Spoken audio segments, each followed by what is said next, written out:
Out in the cold, out in the dark, something's lurking at the edge of the park. People be warned, people beware, there's a storm on the rise and it's covered in hair.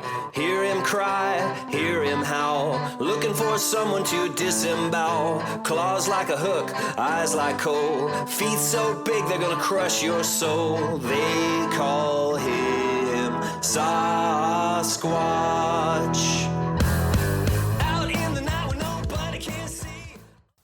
This is Yowie Central. Welcome to the show. I'm Sarah. I hope you've all had a beautiful week. We're talking Dogman and Yowies this week. My special guest is John Kershaw, host of YouTube channel Cryptid and Paranormal Corner. John will be sharing his terrifying Dogman encounter and also recounts his various Yowie encounters. And in case you haven't heard of Dogman, I would say, where have you been? But just in case, Dogman is the name that's been given to a bipedal cryptid being with a dog-shaped head that reminds people who've seen this being of our traditional ideas of a werewolf. Dogman is commonly reported in the United States, but not quite as commonly reported here in Australia, although we seem to be getting more and more reports of Dogman these days. And just an FYI, John mentions Attila Caldi and Yowie Dan a few times, so just in case you don't know who they are the filmmakers and Yowie researchers behind the excellent Yowie documentary Track, and if you haven't seen that, what are you waiting for? Go do it. Yowie Dan also posts videos about his own research to his YouTube channel, Australian Yowie, so check that out. Both Attila and Dan have been guests on Yowie Central in the past and are good friends of the show. John also mentions the concept of pareidolia. Now, this is a very common pitfall for all crypto researchers everywhere. Pareidolia is seeing familiar objects or patterns in random or unrelated objects. So apparently us humans have a tendency to seek patterns in random information where there might not actually be a pattern. So looking at a photo of a dark shape in the trees that has the vague form of a Yowie doesn't necessarily mean it's actually a Yowie in the photo. In fact, it's most likely not a Yowie. And as we're all individuals, we're all different, we all form patterns in different ways. So what looks like a Yowie behind a tree to you might not look like that for another person. Hence why people sometimes get really frustrated with photos that people share saying, oh, look, I've got a photo of a Yowie. Can't you see it? And you look at the photo and you can't see the same pattern that that person is seeing, and you can't see the Yowie or the Bigfoot or whatever that the photographer saw. I'm not sure if you've heard of the American term blobsquatch instead of Sasquatch. A blobsquatch is an example of a photo where pareidolia is happening and the photographer can see something that isn't really there. So, are you ready? Good. Here's John.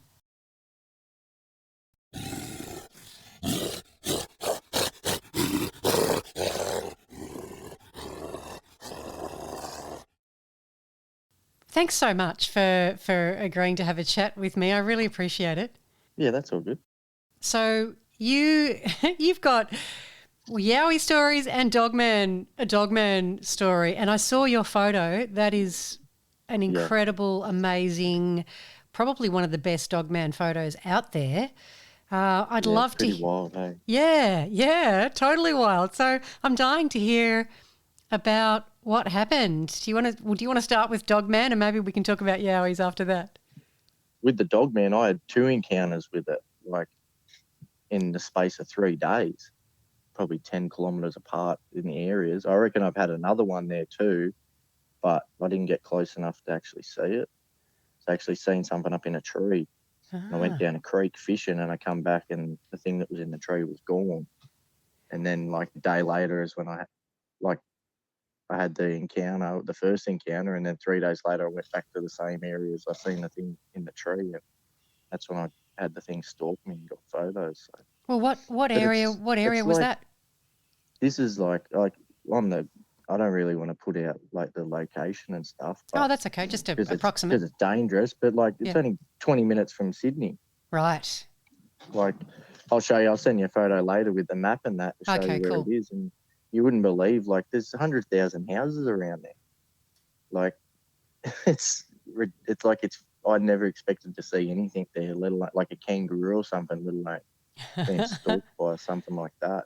There's been reports on the AYR on the interactive map and that there's actually 3 or 4 reports there from back to like the 70s and stuff of Yowies and Ginjuddies and stuff. That not this thing that I've seen. No, well, that's why I'm totally fascinated at the moment, because we are getting more and more reports of a dog-headed bipedal creature, but there is very little in Aboriginal law about these beings. So, and somebody did very kindly write into me when I mentioned that on on my show the other day, that it could very well be they don't talk about it because they don't want to bring it around. It's bad luck because it'll find you if you talk about it. So it could very well be that it does have a history here, but it's not spoken about.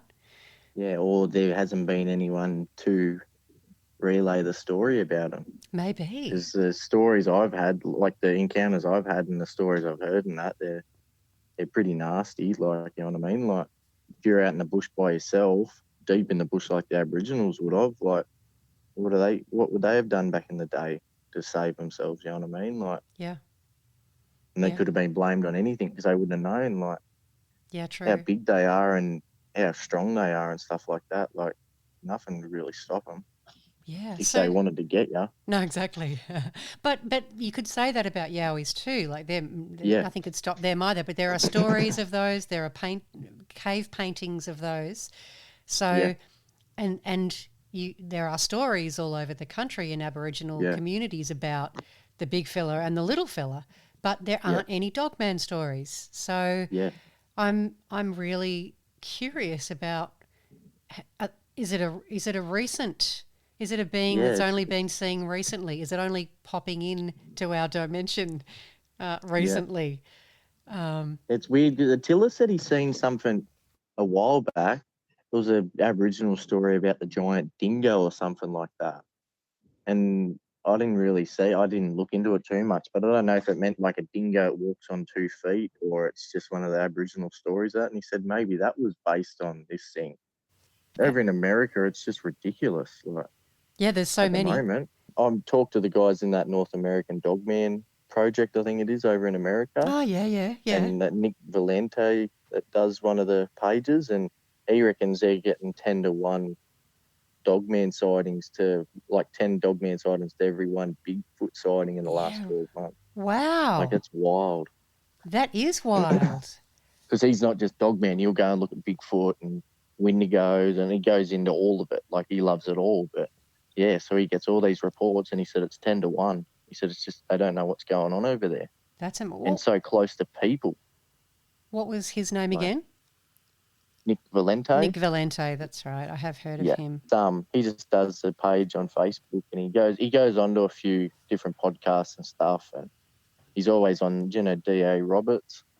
He does some podcasts with the stuff over there, and I'll send you a link to their group and that, and he's real good. I've spoken to him a lot because there's no one to talk to over here about Dogman, like, you know what I mean? Like, it's not a thing over here. Like, I didn't think. I used to laugh about it and go, look at these idiots. Oh, yeah, there's a werewolf out there. And then when I got the photos and looked at the photos and went, oh, shit. I wonder if my guest from last week's show, Sam, who saw a Dogman kind of creature last year up in the WA, whether he has seen your picture, because I think your photos, you put them up on Believe podcast on their Facebook site. I wonder if he's You can seen see him a those. bit better on my video on my YouTube. You can see it a lot better with the different color filters on it and stuff. Like, Oh, I cool. was thinking that when I was listening to it, I was like, wow, I wonder, I'll have to talk to Sarah and see if he's actually seen them to see if it's like the one that he's seen. Well, I will. I'll get in touch with Sam, a lovely, lovely guy. Yeah, it was a good little podcast. Yeah, Like a yeah, good really, episode. really nice man, and he was keen to talk to other people who might know Yeah, something about it. So maybe if yeah, you're up for it, I might put you guys in touch with each other, yeah, yeah, it'd be good. he can have a look at your stuff, and you can have a chat about Yeah, what he saw and compare notes. yeah, it's wild. Like, that's what I mean. There's no one you can really go and talk to. Like, it's hard enough with the Yowie. Like, I had a couple of Yowie encounters, and that was hard enough. But when it's something that's not been spoken about over here, and like it's a long way from. I listened to a Sasquatch Chronicles episode one day, and there was a roar at the start of that, and like I recorded one roar, and like this dog man roaring at me in my first encounter, and it was the first thing I'd ever heard, and I think it was in like Minnesota or something. And I was driving down the road when I heard it and actually pulled over because I got all shaky. I was like, wow, that sounds the same. I think it was Iowa, sorry. So I was like, wow, that's exactly like the same as what I heard and I recorded. I haven't heard it anywhere. But the thing is, that's in Iowa, not like Sydney, Australia. Yeah, Like, right. what's the chances? Like, it's just freaky. So yeah, why don't you tell us about what happened that day? You don't have to give the Yeah, exact location, but tell us yeah, in as sweet. much detail other than that. Yeah, well, I'll go with the first encounter with Dogman. It Yeah. was at first I didn't actually know it was a Dogman until the second encounter in the same area. But I was going fishing in my kayak in Western Sydney, and I was heading over to a different spot, and a couple of weird things happened on the way over. Like I was like 5 minutes down the road and realized I forgot my wallet and had to go back and get my wallet so I could get a coffee and stuff. And I'll never forget it because I've always need it with my fishing license and stuff like that. So I drove back, got that, went and got a coffee, and got almost to the spot I was going to go fishing at, and I pulled up and the gates were locked, so I couldn't actually get in there. So I was like, oh, that's a bit weird. And so I started thinking about somewhere else I could go. And I remember my father-in-law was telling me about a spot he used to go over. It was about 5 minutes from this other area. He used to go when he was a kid to go swimming with his friends and stuff. And he said, oh, you should try go fishing there one day. And so I went, no, stuff it. I'll go over there and have a look. And it was really weird because as I drove through the gate, I had music playing through my Spotify in the car, and as I went through the gate, it sort of glitched out a bit and went to a song, and I still can't find it to this day on my Spotify. Or I drove through the gate and it changed to this different song, and it said, this is a bad idea.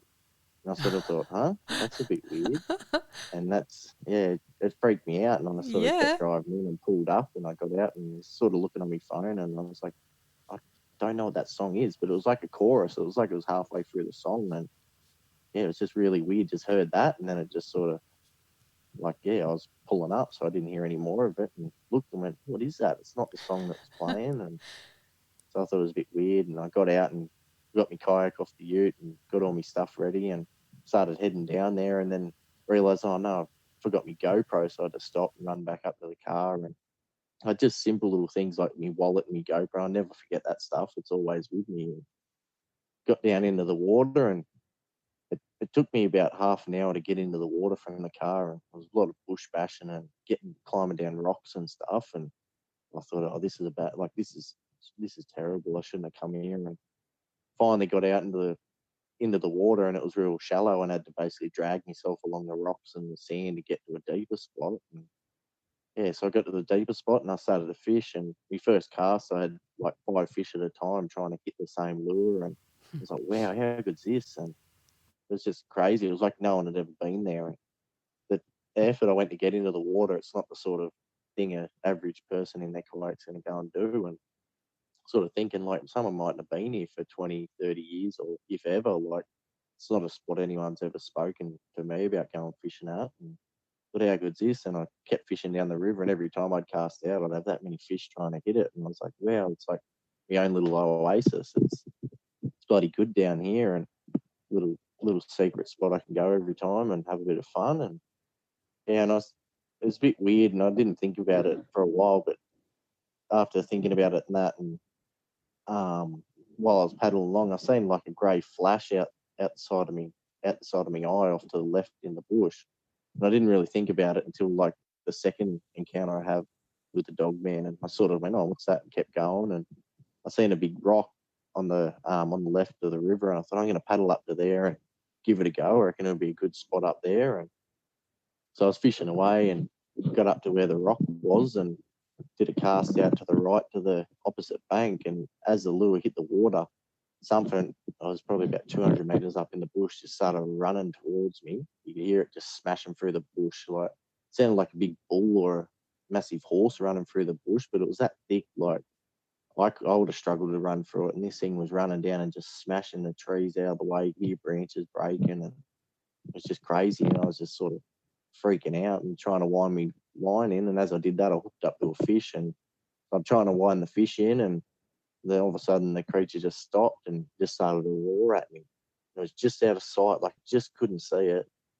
I'm trying to get the fish out of the water and trying to get the hooks out, and I finally got the hooks out of the fish. And as I threw it in the water, like at the first I thought it was a yowie, but as the fish landed back in the water, this thing just went like 10 times louder and just lost the plot. It was roaring and smashing branches, and it was like it was angry that I threw the fish back and that. And yeah, I've never heard anything like it before. The roar, it was like as it would roar out, it was nearly like a lion, like that big oh, like that. But then when it'd take a breath in to go to do the next roar, the breath in was actually almost as loud as the roar. And Yeah, it was right. weird because I thought it sounded like more like a bear. I was like, what the hell? Like, it sounds like a lion and then like a bear. Like, it was just, that was the closest thing I could think of that I'd heard. And I was panicking. Like, I had nothing on me, didn't have a knife or anything. And where I was in the river where this had happened, it was pretty narrow. Like, I reckon if I had a clear run to the bank, I could have run and jumped onto my kayak. And the sound of this thing running through the bush and smashing stuff up, like, it was like it could do it the way the bush is now. And I tried not to panic, and I just sort of, once I threw the fish in there, I was sort of sitting for a little bit thinking what's going on. And I just decided to turn around and paddle off back to the car like nothing had happened. But it was freaky. And once I got about 50 metres away from it, where it was, it just stopped. And that's when I started freaking out a bit more, because I was like, is that stop roaring because it's following me now? And so I had to paddle back, and I was still just trying to keep calm like nothing was going on, and just kept my head straight and didn't even look at the bank or anything. So like, if I see this thing, I'm going to have a heart attack. Yeah. Got back to the shallow spot and dragged it up through the rocks and the sand and got up on the rock. That's when I thought, I'm stuffed here, because I've still got about half an hour of getting back to the car. And I chucked my kayak. I had my kayak on the edge, and I chucked all my rods and stuff up on a rock. And as I turned around, one of my rods actually, something hit it and it fell over. So I don't know, like something it threw something at me or what was going on, but it was weird, because it was a lure that I caught the fish on before this thing had started running towards me. And that's another little thing that I sort of went, what the hell, that's weird, but what's the chance? I've got two rods here with two lures, and that's the one that gets hit. So I panicked, and I usually drag the kayak along, and like, it's a bit easier and that. And once I got it up the rocks and got into the bush, I just chucked it on my shoulder and ran for the car. I carried it like basically so if I could hear anything coming across, it'd have to come through the water, I would have heard it and stuff. And I was like, I'm going to carry it all the way up and just try and keep an ear out, but wanted to get out of there as quick as I could. And I got back to the car safe and sound and chucked everything in the car. And I jumped in the car straight away and sent Yowie Dan a message on the AYU that they're like on the Yowie Hunters forum, and said, look, I've just had this thing happen, blah, blah, blah. And I couldn't leave. I couldn't drive or anything. I was freaking out that much. I sort of sat in the car, locked the doors, and started listening to the sounds on YouTube and that, looking for different animal noises. I listened to all the Australian native animals in their normal noise, like their normal day-to-day noise, or their mating calls and all the different sounds. And there was nothing. And as I was saying, the closest thing I could find was a lion and a bear. But it was probably the most scared I've ever been in my life. I didn't think I was getting home. I had no weapons on me or anything. Didn't even have a fishing knife to protect me. But by the sound of the thing running through the bush, I don't think I would have been able to stop it anyway. No. No, and you didn't Yeah, catch a yeah. sight of it at that stage. Nah, But it stopped like just out of sight. I had actually, and then I got back in the car and I was pulling all the stuff out of the car and putting all the stuff in the car, and I was like, "No, my GoPro. Oh, hang on, my GoPro." I had my GoPro playing the whole time, so I've actually picked up the roars, but you can't really hear it as well as you'd know with a GoPro. The audio is pretty crap unless you're sitting on top of it talking and stuff. And this thing was, I probably got to probably 50 meters from me in the bush, and it was roaring like crazy, but it set all the cockatoos off and stuff like that. And so right. you can't really hear it. I've tried clearing it up, and Attila had a look at it too, and sort of try to get rid of some of the cockatoo noises out of it, sort of boost it up to try and hear it. You can hear it, like you can actually, if you listen to it, you can, and you know what you're listening for, you can hear it. But I was spewing. I wish I picked it up a bit better, but yeah, that was probably the scariest day of my life. And like I said, I thought it was a Yowie, and yeah, I'd never even thought of Dogman or anything like that. And like I was saying, I used to laugh about it. Nah, yeah, Dogman, or a big werewolves running around the bush. Like I thought it was just a made up bit of crap from America, like dramatise and everything like they do. And after when I had my second encounter with the Dogman, that's when I realised, crap, they're out there.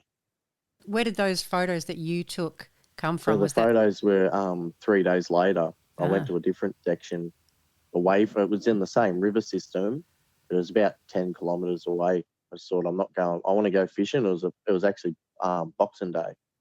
I just got a new kayak and that, and I thought I want to go over there and try it because the river near my house I'd been going to for years and years. I actually had a Yowie bluff charge me early one morning, and then 12 months later had another, I reckon it was a Yowie following me and my brother-in-law in the bush when I was fishing.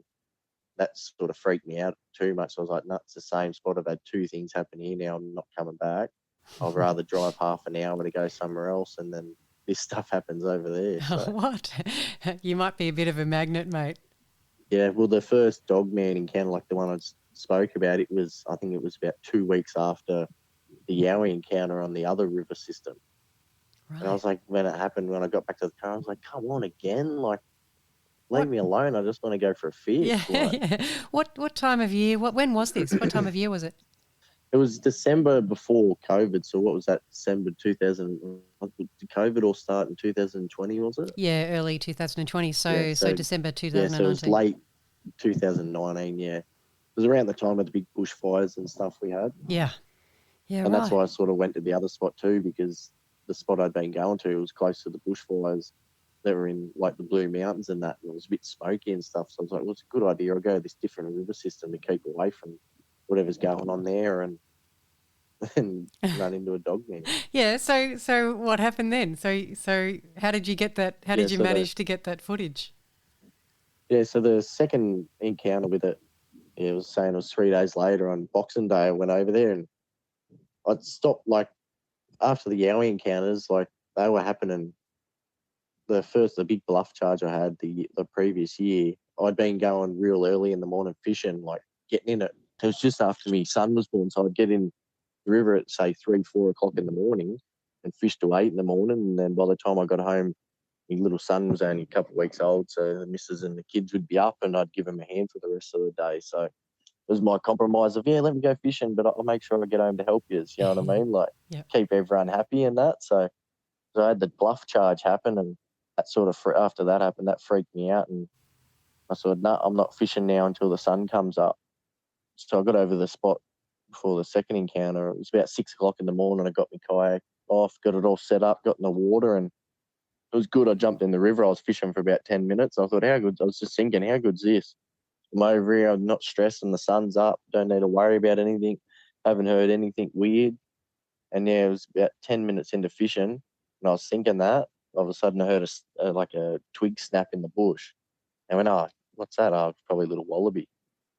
And after I was fishing for a little bit and realised once I started to take a paddle to go to a next section, I actually heard footsteps. So I could hear something walking after me from where the twig had snapped. And at first I thought, oh yeah, it's just a bit of a coincidence.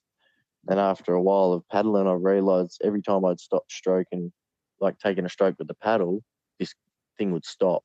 And I thought, that's when I went, hang on a minute, there's something going on here. Like, and the thing that was following me, it sounded like a big racehorse or a big bull walking through the bush. Like, it wasn't quiet, taking the steps and stuff. Like, I worked with racehorses for 10 years, and I know the sounds of a big horse or even the cows out there and that, like on different surfaces, how they sound walking and that, and with their weight and stuff. And I reckon this thing that was following me would have been 400 or 500 kilos. You could just hear the way it was, like every step was just like boom, boom, boom. And it was definitely 2 feet. And I sort of started getting a bit freaked out then. And so I'd paddle 5 or 6 times, and you'd hear it take 5 or 6 steps, and then I'd stop. And then same thing, take two paddles, the thing would take 2 steps. And after a while of that happened, I realised, like, it's not just following me. The way it was stalking me. Right. Same thing, it was just out of sight. And yeah, so this thing was following me, and I got about 1 kilometre down the river, so I didn't want to turn around and head back for the car, because the creature was actually on the same side of the river as the car. I thought, whatever this thing is, if I try and get out, there's a chance it's going to get me. So I paddled down about 1 kilometre, and I thought, if this thing keeps following me, I can go another probably about 1 kilometre, and would have been coming out right nearly into a main street of a town. So my idea was to head downstream to where there'd be people around. There's bike tracks and that go along the river, and there would have been people out walking by. I think this was about 20 past 7, 7:30 maybe in the morning. So sun's up roaring. And as I was thinking, I'll just keep paddling, I noticed something black in the bush out to my left-hand side. It was a spot that I'd fished a few times, and I'd been back into the area and went, yep, next time I come down this section, I'm going to try and fish on this bank here, because there's a couple of snags and stuff. So I knew what the bush looked like, and there's something black out the side, like out to the left, and I thought, that looks a bit weird. And so I sort of stopped, and I couldn't see what it was, but I could just see something black in the bush that wasn't supposed to be there. So I pulled my phone out, took a couple of photos, and just being out in the car, I just took the photos, locked the phone, chucked it in my pocket, and then thought, yep, I'm going to paddle off now and get down towards the town. And once I started to paddle off, I realised that whatever the creature was following me, it actually stopped walking, like stopped stalking me. And I thought, that's a bit weird. Like, all that time, and all of a sudden now, bang, like, I'm not anywhere near this town. This thing should be following me if it was after me. And I got about 500 metres down the river from the section I got the photos, and pulled up, and I thought I'd pull up and have a smoke and have something to eat and see if I can hear anything, see if the thing's still in the bush. And that's when I pulled the phone out and unlocked my phone. As soon as I unlocked it, I seen the photos that I'd got, and I crapped myself. Yeah, I don't blame you. That's when I freaked out a bit too, because I was like, great, now I've got to get back to the car. So it freaked me out. Like, I'd never seen anything like the photos I got. Like, you see photos on the internet of Dogman, and they try and say it's Dogman, and it might be an eyeball in the bush from 500 metres away, and you're like, come on, guys, like, how can you possibly say that's a Dogman or a Bigfoot or a Sasquatch? It might be a nose from 200 metres away, and they've taken it with a old Polaroid camera or something like that. Like, we say, me and Attila say it's like from 500 metres away, and it's been taken by a potato. Like, you can't say that anything. So when I see my photos, it freaked me out. I was like, no way. Like, there's no way in hell that's right. So no. Do you want to describe those photos for the listeners? When I play this on the show, I will, with your permission, I'll post your photos on the Facebook page. But do you want to just describe for the listeners in the meantime what you saw in those photos? Yeah, well, in the photos, like, I've spoken to a heap of people, and some people like say, oh, it looks like a dog, or it looks like this. And the way I see it, and it just looks like a big German Shepherd, or like a wolf, big black German Shepherd head in the bush, and it's got a big protruding snout and big pointy ears, and you can see like the eyebrow ridge and stuff, and you can actually see in between the ears where there's hairs coming off, like it's coming off the top of their head, and and there's hair all around its face, and the best way I could describe it is like a big black German Shepherd. And which at first I thought it stood at about, the way I thought the bush was, I thought it was only about 6-7 foot off the ground. Yeah, once I went back with Attila and Yowie Dan to check out the area, couple of months later because I was freaked out and didn't want to go back myself. And once we actually got in there and had a look, and there was no branches around there that any, like, people say, oh, it was a dog up a tree. I've never seen dogs that can climb trees, and the way the bush was actually completely different. So where I thought it was just a head and a standing up on the bank, when you go in there, it's actually all vines and stuff, and there's only a couple of trees there. The rest is all vines, and the bank actually comes real steep back down to the water. And where I thought it was standing at about 7 foot tall, it's probably closer to about 10 foot tall. Wow. And there's nothing anywhere in there that even I could have stood up on it. I'm only 68 kilos, 70 kilos. Like, there's nothing I could have stood on it without breaking. So there's no chance of anything being up the tree staring at me. Wow. So, yeah, so 10 foot tall. Yeah, it'd be around that, I reckon, if not more. And it freaked me out. It was good going back with the boys, but it was actually probably scarier because I was like, wow, this is real. Yes. Like, we went along the river in the kayaks and we looked and went, yeah, it's not pareidolia. There's no branches sticking out there. There's not a plastic bag stuck or anything. Like, there's definitely something in my photo, and then there's definitely something like missing in the photos that we took that day. Yeah. Like, it's just wild because a lot of people said I might be pareidolia and that, like, you just caught a shadow on that. But No, I've seen no. that photo. That's not pareidolia at all. There's something there. What it is, the way you describe it is exactly what it looks like. It's not, there's something there. Yeah, Absolutely 100%. something there. Something dog-like that has a dog-like head and snout and ears. Absolutely. Yeah. And if you've looked, just wild. Yeah, that is wild. That is totally wild. You must have gotten chills and goosebumps and Like, even to this day, like, it's been like almost like it's been just over like nearly 2 years now. My dad still rings me up every week or so, and he's like, shit, man, like, that photo still gives me goosebumps. I can't believe you took that photo. I'm like, me either. Like, it's pretty cool. At the same time, it's real scary. Like, it's like, this stuff isn't supposed to be out there. No, that's one of the best photos I've ever seen of any of these cryptid creatures, really. Like, it's quite a remarkable photo. Yeah. Did you say you got footage, or was it just photo? No, I got the 3 photos of that day, and then I had my GoPro running when I had the thing charge me. Oh, that's right. 3 days before, and you can just sort of hear the roar and stuff. But yeah, then it's weird too because them 3 photos I took on my phone, like, the photo I got it on, it was only like a Sony, Samsung S9. It was an older phone, but you take the photos and it's always got the image in it. You can watch it and it actually moves for a couple of seconds. Yes. Yep. Like the motion photo. Yep. Them 3 photos are the only 3 photos I've ever taken that you can't watch the motion photo, which I don't understand. Like, I've even zoomed in on photos and taken photos, and the motion photo shows you zooming in as you're taking it and stuff. And it was just really, really bizarre, like, all of it that morning. And then I've got the photos, looked at them, freaked out, and headed back to the car. And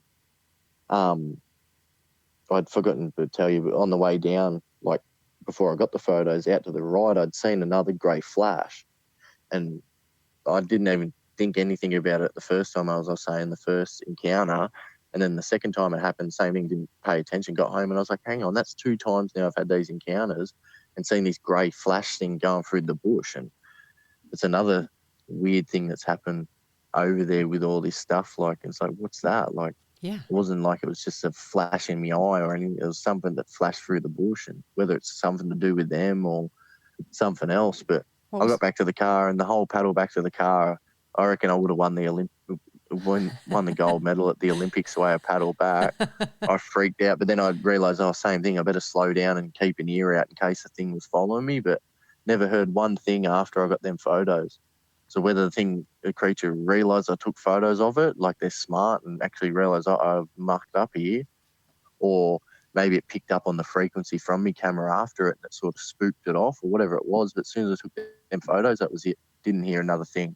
Got back to the car, got loaded up and got home and I showed the missus, and the photos, and she's like, "Oh my god!" Like she said, it more looked like her first interpretation was she looked like a black bear. I said, "Yeah, same thing, but I reckon it looks like a dog." And then when she looked at it again, she's like, "Yeah, no, that's definitely a dog." Like, and then that she was asking me where it was, and I was like, it wasn't up a tree, it wasn't on a mound of dirt or anything. Like it was off the ground. And I said, went out with a tiller and that and had a look, and I just couldn't believe how big it actually was. Like, how does a thing like that get around the bush in where the area it's in, like surrounded by hundreds of thousands of houses without anyone seeing it? It's really bizarre, isn't it? Yeah, Really bizarre, especially that size. And if it makes such heavy footsteps when it's moving through the bush, yeah, you'd think. I mean, yeah, Australians. There are a lot of Australians who are quite adventurous and they're out yeah, bushwalking and yeah, adventure sports. You'd think that someone would be noticing a heavy yeah, creature like that move through the bush. yeah. And that, like at first I was saying, I thought like it was stalking me. But then after like thinking about it and going through it over my head so many times, I was like, maybe it was more intimidating me. Like it was letting me know it was there. Like it was stalking me, but it's like stepping so loud, it was its way of trying to scare me or spook me off. But, Yeah, possibly, and as possibly. Attila and Yowie Dana said too, like it would have been good to know what else was in the area. Like if I've got that photo of that creature, he said, what else was there? Like Yeah. you hear of it in America and that, and they have it even in Australia, the Yowie or Bigfoot sighting. Someone will see one off to the left and then hear something run off on the right. You know what I mean? Like they show themselves to sort of, hey, look at me, while whatever else is going on in the area can happen without being seen. Like whether there was babies or pups or whatever you'd call them, maybe it had kids there, or it might have been the big male and there might have been a female there. So it was trying to get my attention. So I didn't realize what else was there. But it's just, yeah, still to this day, like, still gets the hairs standing up on the back of my neck talking about it now. Like, it's Yeah, crazy. I don't blame you. It's giving me goosebumps just thinking about it.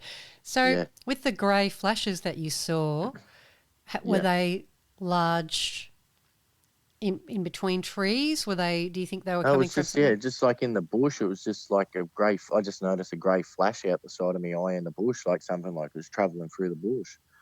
Whether it was this thing maybe running past or like it could have sprinted past or something and just seen a flash of grey or that, but like the thing was black. But yeah, I haven't been able to explain that, whether it was a spirit or something maybe in the area, or as Attila said too, like, and I've said, like, I don't know why this thing didn't get me. And some of my like family members, like a couple of generations before me, were Aboriginal, and he said maybe I was protected by spirits of my ancestors and stuff because it Ah, was actually in the national park that's to do with my tribe that I've come from. You know what I mean? Like, maybe. so whether that was something to do with it, or that could have been why it didn't come after me, or it could have been why when I was driving in that music stuffed up and played the, it's a bad idea. That could have been them trying to warn me off or something like that. You know what I mean? Like Yeah, that is so creepy.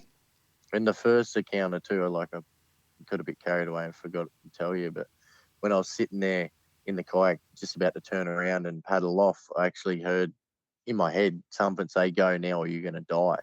And Oh, was it the creature saying that? Because I know it wasn't my thoughts. Like it was a different voice. Like something in my head just said, "Go now, you're going to die."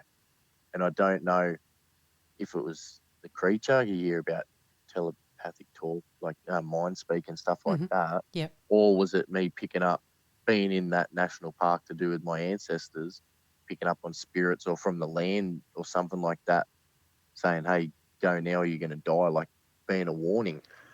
So just a bit weird, but Yeah. yeah, the more you think about it, the more you talk about it, there's like more and more things you think, wow, that happened too, and that happened. Like it's not like you just walked out of the bush and seen a kangaroo. Like there's so much more going on with these creatures.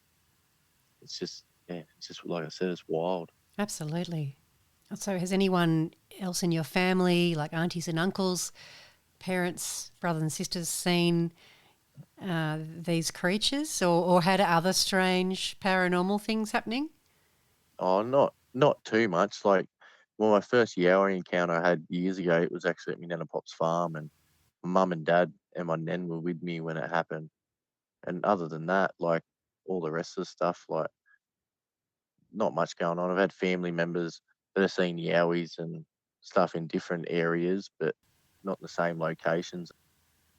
People go out in the bush a lot, you sort of notice a lot more things. And so whether it's just to do with more of my family being out in the bush or going to different places and just a coincidence, or it might be something to do with the Aboriginal side of us, or yeah, it's hard to work out if it's that or it's just a coincidence. But Yeah. yeah, What convinced you that the Yowie, the bluff charge that you experienced was a Yowie? well, I've mucked up with them encounters. I don't think it was when the bushfires were on. I think it was the year before the bushfires were on. So it was when the bluff charge happened was the bushfires. Oh yeah, So I yep. think they were 2018, were they? Not 2019. I can't remember. Oh, it I have to doesn't. check That's all the right. dates. Doesn't matter. But whether there was the big bushfires or there was a bushfire at the same time, but when that bluff charge happened, it was when there was fires in the area, and not it's probably about, as the crow flies, probably 15 kilometers from like Parry Valley and stuff like that. And there was bushfires up there, and I've heard so many stories of Yowies and stuff through the Blue Mountains, and all the Blue Mountains are connected to the Parry Valley and stuff like that. And that morning, I'd got up, like I was saying, real early. I was in the water about 4, got all my fishing gear sorted and rolled a smoke. And like as I went to light the smoke, this creature come sprint, like smashed out of the bush from right next to me. It come running out, and it would have stopped. Like I reckon, if I don't know how I didn't see it, but if it had stayed there, I reckon I could have leant out of the kayak and touched it. It got that close to me. So this thing just smashed out of the bush towards me and stopped right on the bank right next to me. And then as I looked up with my headlamp, there was nothing there. And that sort of freaked me out. So I paddled out to the middle of the river and was freaking out a bit. And the whole time I could hear this weird noise in my ears. And it was like the predator noise. Like if you make the noise yourself instead of watching it, like that, like sort of like that. And I could hear that in my head, and I was like, "What's going on?" And I stood up in my kayak. I had a big spotlight, and I was looking through the bush, and still same thing. Couldn't see nothing. And I started to freak out, and I was like, "I'm in trouble here." And I wanted to get out and run to the car, and where it had happened, it was the track was. I walked from the car straight past whatever this thing was in the bush, that charged me. I got straight in the water there. So I had to get out from where this creature was to get back to the car. And so I sort of paddled around the middle of the river. And at one stage, I paddled right up to the bank. I thought, stuff it, I'm going to go have a look. Same thing, I had the GoPro going, and I'm going to paddle up and have a look and see. I might be able to get it on the camera. And I paddled up, and I could still hear this noise in my ears. And I pulled up, got up on the edge of the bank and stand up in the kayak, and I was looking in there with a big spotlight, and there was nothing there. And I thought I had an idea I was going to yell out. So if I yell out real loud, whether it was a kangaroo or a deer or something like that, like it'd spook and run off. And I went to yell, and I couldn't physically yell. And people have said, "Oh, it was because you were scared." And I said, "It's not being scared. It's for some reason my voice wasn't working." And the same thing, I could Ah. still hear this humming in me, like this weird noise in my head. And that was like, it was tripping me out, because I was like, yeah, I'll yell out and I'll scare whatever it is. I might be able to catch a glimpse of it. Couldn't yell. And then eventually I got back in the kayak and I was paddling around again. And as soon as the noise stopped, I, I could hear my voice, like I could talk again and stuff like that. And so a lot of people said, like, I must have got hit by infrasound. Yeah. Some people get sick, some people get headaches and stuff like that, and other Yes. people lose their voice and that. And like they said, "Oh, you're probably scared." And I was like, "No way! I was standing up on the kayak, holding onto the bank. If I was scared, there's no way I would have been able to do that." But I just couldn't physically yell, and I'd put it down to being a Yowie after having an encounter when I was younger. But then, because the bushfires where they got to about within 5 k's of where I was fishing, and with all the Yowie sightings in the Blue Mountains and that, and I thought, wow, it's obviously Yowie. It's come down to get away from the fire and stuff. And talking to the guys on the Yowie hunters forums, and one of them said it was probably because you lit the smoke. I've lit the smoke, and maybe this creatures thought I was trying to start a fire. It could have been in the bush when the fire started. You know what I mean? So when I flicked the lighter and it seen that flame, whatever it was, it shot out of the bush towards me like it was trying to stop me from starting a fire. And that sort of freaked me out. But yes. yeah, it was massive too. Like, and I've spoken to a few people, and they said, "How do you know it wasn't a dog man?" But what had happened that day, like that morning when it happened, like it had a different feeling to it. With the dog man, I've been like terrified, like I thought I was going to die, like it was the freakiest thing I've ever had. And the two Yowie encounters, it was scary, but it wasn't like I didn't feel life was threatened. Like it's hard to explain. And then that's why I thought, yep, that's not the same creature. And that's how I thought it was a Yowie just because I hadn't encountered the dog man yet. And then after that happened, I realized, hang on, like it could have been anything. It's just I've so had, hard without seeing them and stuff. You yeah, can't you don't know. Like it could have been a dog man the whole time. All my encounters that I had, the two Yowie encounters at that river system, and then one when I was a kid. I think I was about 15 with the family at the farm. We didn't see it then either, but we took a walk down. We got there late one night, and my pop was telling us about the dam they'd built on the farm. They'd built a massive dam, and me and Dad love fishing. Like, oh, we'll have to go fishing in there. We went for a walk, and it was probably about a kilometre down to the dam.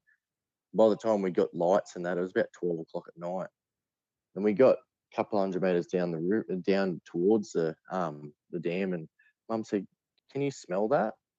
And we stopped and we were like having a sniff and that, and you could smell fire. It was really weird. And we're like, where we were, it was that dark. Like there could have been a fire within 5 kilometres away, and you would have seen the glow off it. We thought that's real odd. Anyway, we kept walking, and you get down. There's a gateway. It's about 400 metres from the dam, and you go down through a creek. Anyway, we were about 50 metres off the gateway. Mum said, "Stop! Can you hear that?" And we all stopped, and you could hear sound like a raging bushfire, like a big, like there's a big fire coming up the valley.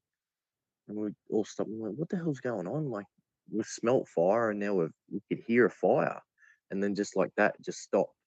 We thought, "What's going on?" Like if there's a fire probably 10 kilometres away, you'd nearly see it there. It was that dark and like that open and that. And but what's going on? And we'd gone through the gateway and just about to get down to towards the creek. We heard this on the other side of the creek. There's actually a big old willow tree. We heard this big massive snap at the willow tree and a big crash bang, and you could hear this weird noise through the air. And it was like you throw a stick and it was like through the air.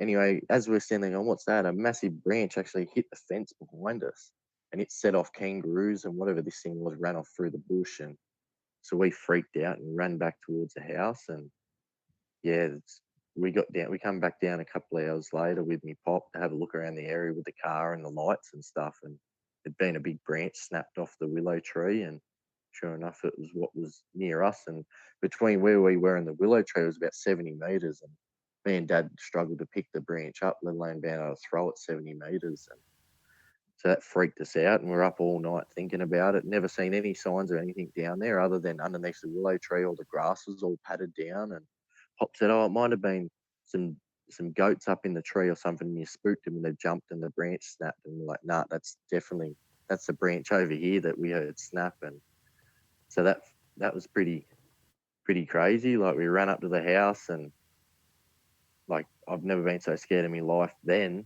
until this stuff I've had with the dog man. But a couple of days later, me and my dad jumped the fence and went fishing in a different spot, and we heard some banging through the bush, and we're like, "Oh, what's that?" Like freaked out. Anyway, a little kangaroo popped up. I'm like, "Oh, that's funny, a little kangaroo." And about 10 minutes later, I heard this boom, boom, boom, even louder through the bush, and went, "Oh, freak, another kangaroo." And the kangaroo at that point popped its head up, looked at us, and you could just see the fear in its eyes. And the kangaroo just took off like a bullet. And that's when me and Dad grabbed the stuff and bolted, jumped on the motorbike and shot back up the house. And it was just pretty scary. And after, like, when we were down there with all this stuff going on, Dad's like, "It might have been a Yowie," and I didn't know what it was. And I had a laugh. I went, what's that? And he goes, have a look it up on the internet. That was probably the first time I seen the Yowie Hunters website. And there was a couple of encounters. Oh, they would have been within 100 kilometres of where Nenapot's farm was. And I'm like, wow, that could have been that. And then all the new encounters that had come out over the years, and you hear about people smelling fire and people hearing them roar, and they could sound like a bushfire and stuff like that. And I was like, wow, that's definitely, it was one of them down there. I've also had people report hearing something big crashing through Yeah. the bush and Yeah. actually seeing the trees and the bushes be parted out of the way, but not able to see what's moving. Nothing there. Nothing there. I've also that's had people report that pixelated predator-like effect. Yeah, I've heard that. That's scary. Yowie shaped, that but predator. freaks me out, Yeah, that is super scary. Super scary. And if you're hearing a predator like that, like the noise, and you find that you can't call out at the same time, that's next level creepy, isn't it? Yeah, it was weird. It was like the predator noise. I remember listening to a guy on YouTube, and he does all different sound effects from movies, and he actually done the predator noise. I was like, that's exactly what I could hear in my ears. Right. And whether it was like an sort of infrasound, but it wasn't quite low enough that I was still picking up a little bit of sound, like, 'cause you're not supposed to be able to hear infrasound. That's right. So whether it was, and but the fact that I couldn't yell, and the creature, like, it could have touched me. It got that close. And then when I looked up with a torch, like within a split second, because I had the headlamp on, because I just rolled me smoke and just about to paddle off, like split second, turned my head and there was nothing there. I was like, what the hell's going on? That's when I went back to look at the banks, hoping, there might be a big wombat or something. I was like, it wasn't a wombat. It was way too big, but looking for things that it could be in the area, and there was nothing around. But yeah, it's you just crazy. You could move. Could you at that time when you noticed you could hear that sound?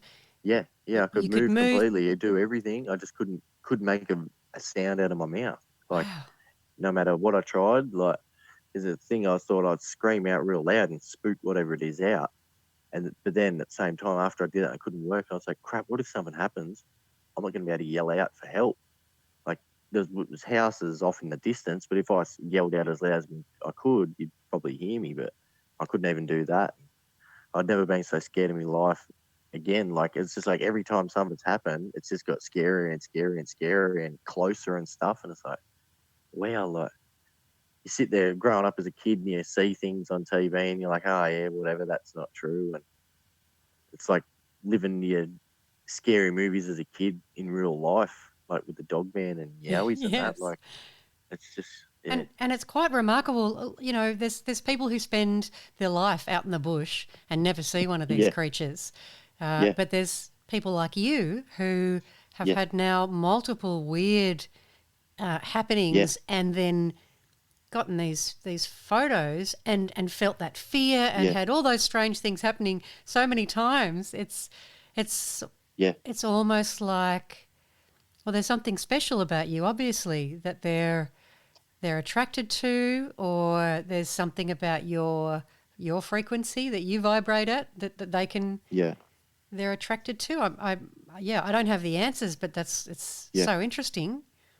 It's interesting for me, but scary for you. But if I go out looking for stuff, like, I'll strike out. I won't say anything, won't hear anything. But these times I've gone out fishing, of all things, just going for a fish, not looking for anything, bam, that's happened. Like, it's just crazy. Like, I've seen a couple of Bigfoot and stuff like that too, like big cats sightings and stuff like that. And in the similar same thing, not going places? out looking for stuff. Oh yeah, probably about 15, 20 minutes the other direction, like away, but up towards the mountains and stuff. And it's just it's just crazy. All these things that they tell you that aren't out there. Yeah, I've seen 2 black ones and one that looked like a cougar colour. Right. So whether it was, I've had my mates tell me that it might have even, whether it was a cougar or I might have seen a marsupial lion. Well, it's really might have odd. been extinct, like, for that colour. You know what I mean? Oh, yeah. It's really strange. We do get reports. We often I speak to someone about their Yowie sighting, and at the end of the Yeah, conversation, they'll say, "Oh yeah, and I saw a black panther in the same place, or yeah, or on another occasion. They've seen a yeah, Yowie, but they've also seen a black panther."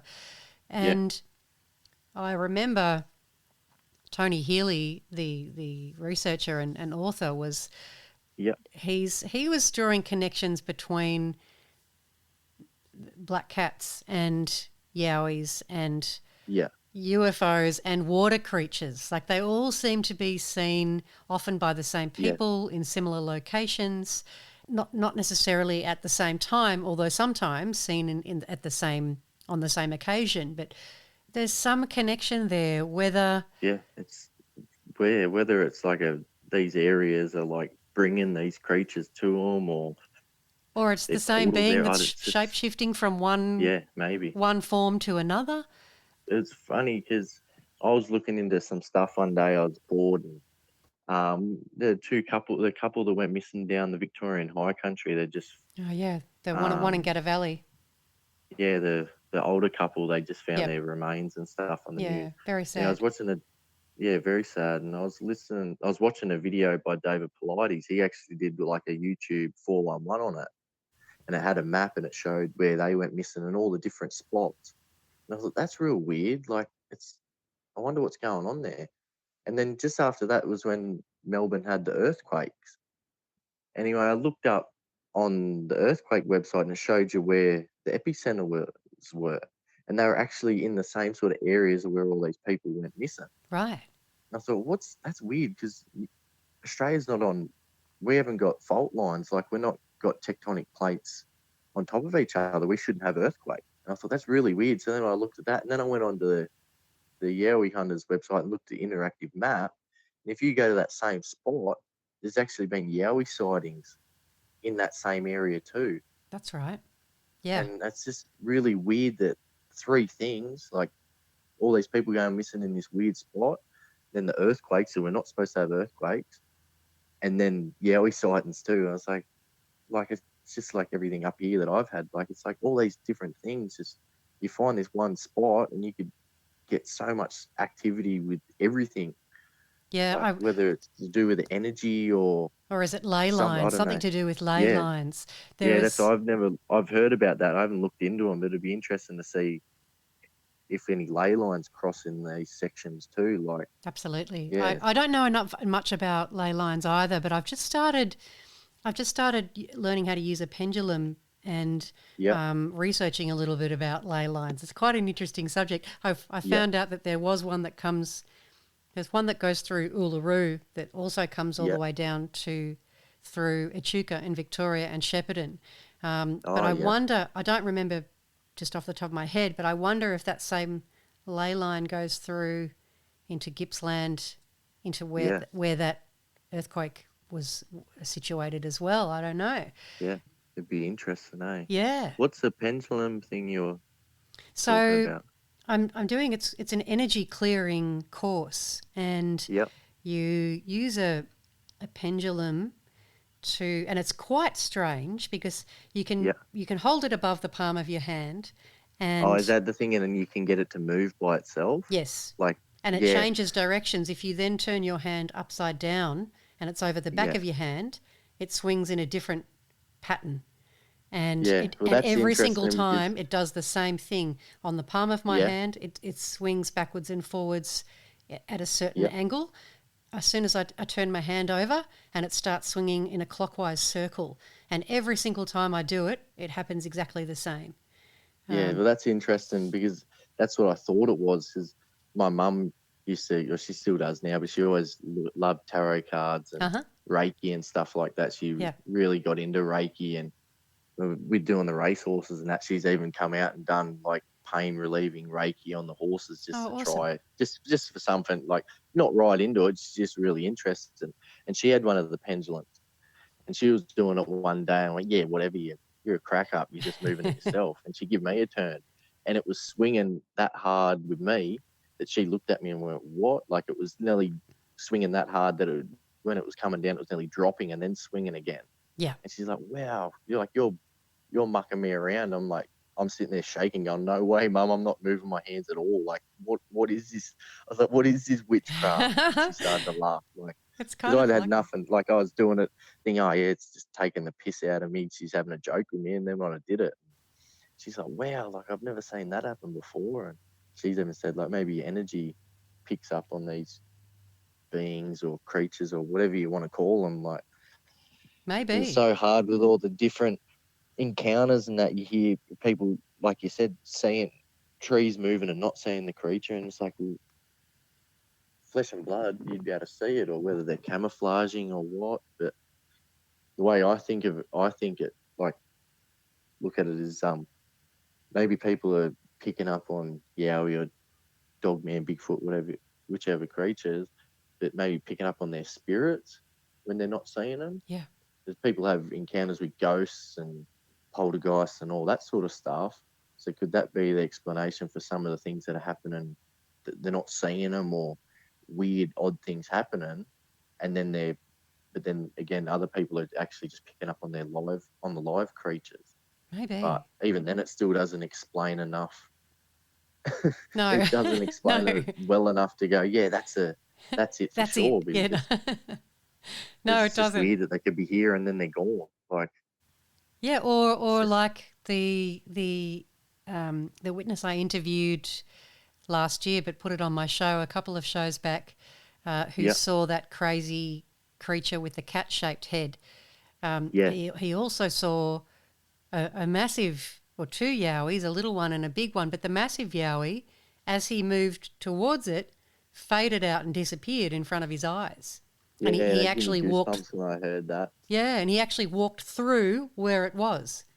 Yeah, So, that gave me goosebumps. I was like, wow, imagine seeing that. Like, the stuff that I've had happen yeah, to me is like bad enough, but seeing that, like, something physically inside in front of you, and it's just like someone's just turned it translucent. Like, it's mm, like someone's just on the computer and just went, we'll drop that for the photo, but it yeah, was actually in real life. Like, that's just wild. yeah. And that was at nighttime too, like even Yeah, scarier. And he's out in the yeah, bush by himself.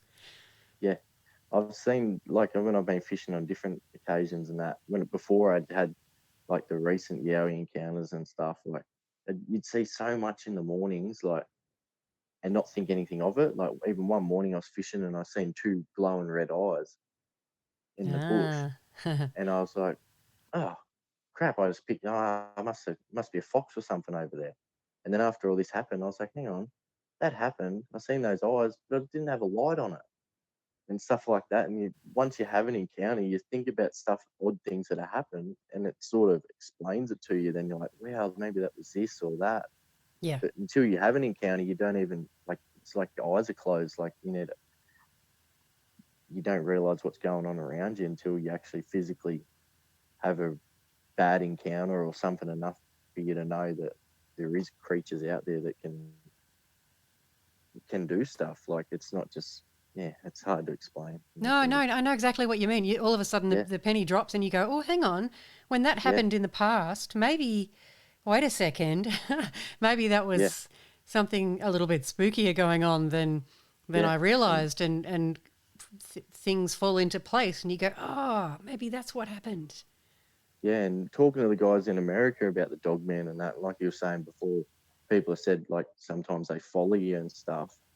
I was talking to my dad one day, and I'd totally forgotten because I was so young. And he's talking to me. He goes, "You know what? Do you remember when I was younger? I was about 5. Um, dad dad was a local milkman, so he'd get up at 2 in the morning and go to work. So because he'd get up so early, he'd sleep in the spare room, so he wouldn't wake mum up before, like, at 2 o'clock in the morning. So he'd go to work anyway. My room was next to his, and I remembered it after he was talking to me. But he goes, "Do you remember the time you come in and woke me up because there was a dog at the window?" And that, and he said that, I remembered, like, I remember waking up to a noise. Looked out my window, like, opened the blind up, and when I looked out the window, there was a dog, a German Shepherd, which back then, he goes, remember, I used to call them police dogs. He said, you come in and said there was a police dog looking in your window, but it had its paws up on the windowsill and leaning, like, looking in the window. So when I pulled the blinds open, there's a dog right there. And I went in and woke him up, and he went, shut up, don't be silly. And he goes, just hop in bed with me and go back to sleep. And about 5 minutes later, you heard a couple of pot plants out the front get smashed. And that's when he jumped up and went, oh, what? And went out and had a look and didn't see anything. But yeah, like if I hadn't had these encounters, I wouldn't have remembered about that. And a couple of the guys in America said, how do you know this thing hasn't been around you the whole time? And that could have been what you encountered all these times, whether it's because we live near where my ancestors, that like Aboriginal ancestors originally come from. How do you know it's not a spirit of one of them, or like it's not protecting you or something like that? Like, yeah, it's just weird that I didn't, like, Dad remembered before me, but he goes, yeah, you woke up and said there was a police dog looking in the window, and I laughed at you, like, what are you talking about? He said, no, he said the paws were on the windowsill on the outside, and its head was like, it was looking me in the eyes when I pulled the blinds back. He said, dogs don't do that. He said, how was a dog to know that you'd be looking out the window for it to be? Have you heard of dogs looking in windows? Like, that's kind of. Said, how do you know it wasn't? What's that? Yeah, sorry to interrupt you. I just said it's kind of weird, isn't it? It's not your typical. Yeah. This is in the middle of the night. It's dark. Like you're asleep in the morning or something. He said. Yeah, so you're just before he went to work. So you're asleep in bed. I woke up, heard a noise. I heard something outside. It woke me up, and jumped up and looked out the window to see what it was, and dog staring right in the window. And I remember him saying a couple of months after that too, we were all sitting there watching a movie one Saturday night, and we heard a bang on the roof, and then you could hear like running, and then like a big bonk, and then that was stopped. But where it had happened, it was from the front of the house to the back of the house, and the back of our house actually, the land's on that much of a slant that the back end of the house is nearly like a 2-story or 3-story house. Like it's real steep at the back. Anyway, so whatever this thing was, it's run down the roof and then sounded like it took a big jump off the roof. And we all jumped up and ran out and turned the lights on because we were expecting to see a dead cat or a koala or something, because whatever it was, from the height of that, it would have broke its legs landing. And went out there and there was nothing there. And that's when he was telling me about the dog looking at him. And he said, how do you know it wasn't one of these things been hanging around? Because back then, like the house where we were, it was probably 200 or 300 meters off the river. He said, this thing could have been following you around your whole life. Like, whether it was a pup back then, that's why it looked like a big cop, like it just looked like a normal cop dog looking through the window. Was it when it was younger? And now you've seen it when it's older as well. Like, you've grown up and this thing's grown up too. Like, maybe. Said, like, a lot of people have said that, like, maybe this thing's been around for a while and you haven't had a Yowie encounter. It would have been one of these the whole time, but it's bloody. Doesn't make it any easier. It's still, it's pretty scary. Like, I don't go out fishing much by myself anymore, even during the day. Like, it's like, wow, I don't want to go now because what else is going to happen? Yeah, like, I don't blame you. Yeah. Although, you, if you think about it, if it really wanted to get you, it probably could have. Yeah. So it probably isn't. Every time I've had an encounter, like whatever it was, it could have got me.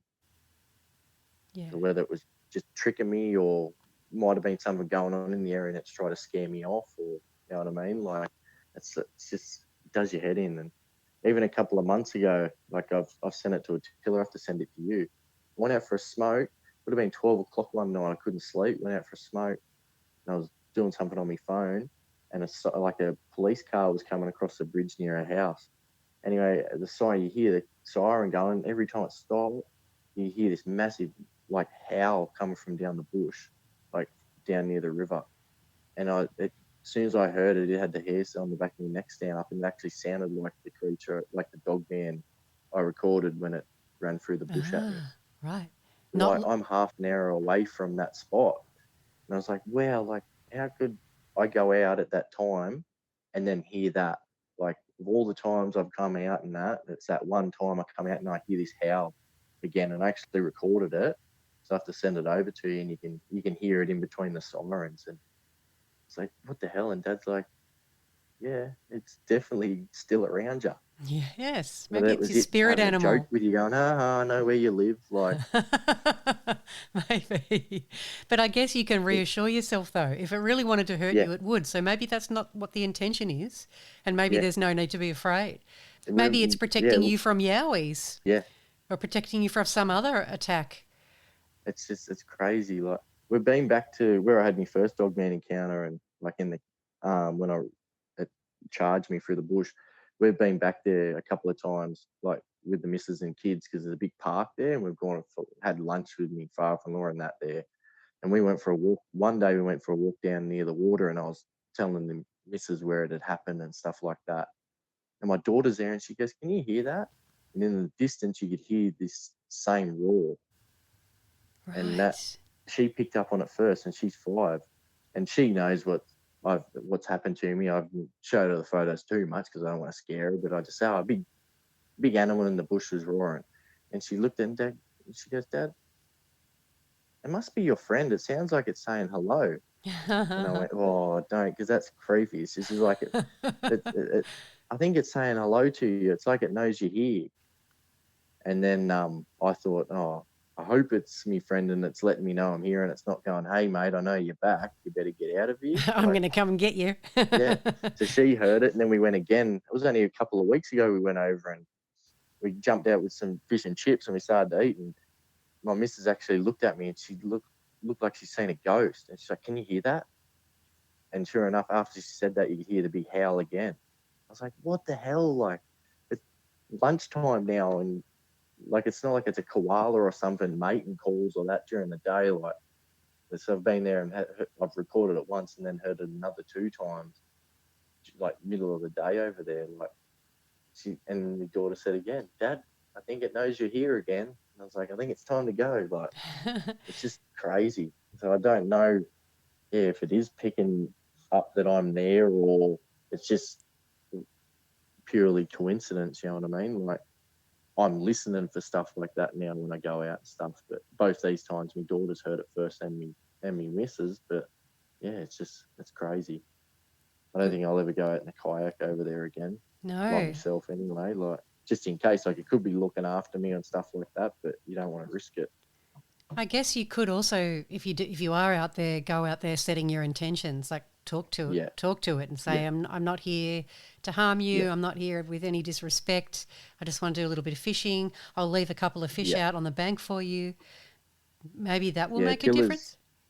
Tiller's spoke to a few elders and stuff, and I've read stuff on the internet too about, they reckon every season the Aboriginals, their first fish of the season they catch, they actually used to bury it in the banks of the river, and it's supposed to bring on good luck and more like luck to catch more fish. And yeah, so I was like, maybe from now on when I go, I might try that. But it's so crazy.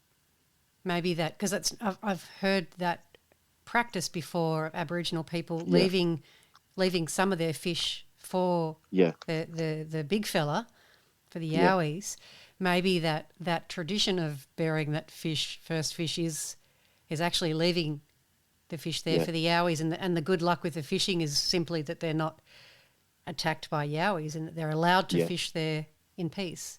yeah, yeah. Um, I don't know. It's so weird. Like what I was saying, like before, like since I did a podcast with Cade about it, and like before then, I'd never heard of, like, I thought Dogman was a croc, but I'd never heard of anything. And since then, I've heard a couple other encounters and that, but it's still, we were saying before, like we don't know where it's come from.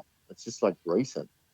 It's not like a thing they've been talking about for thousands of years, like Yowies and Bigfoot and Sasquatch and stuff. It's like the last 20 years or something. It's like they just turned up. Yeah.